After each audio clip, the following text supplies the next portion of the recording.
O eto naman, trending ngayon sa online world ang kakaibang paandar ng isang live seller. Kung bakit alamin natin sa ulat ni Millie Tabino.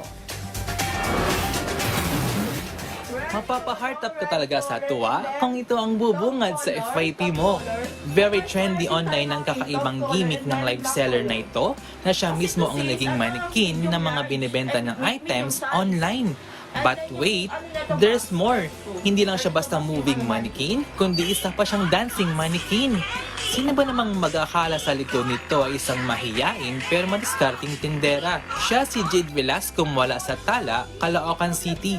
Kwento ni Jade, hindi naman talaga siya bibo na tao pero sa kagustuhang kumita ay nakaisip siya ng kakaibang paraan ng pagtitinda online. Winner! Sa pamamagitan ng pagsusuot ng full body mask, hindi na halata ang panginig ng boses niya. Dahil din dito ay naitago niya ang hiya at nakakasayaw na in full confidence. Kaya naman Jade, slow clap sa unique mong marketing strategy na talagang mapapamain sa mga netizen.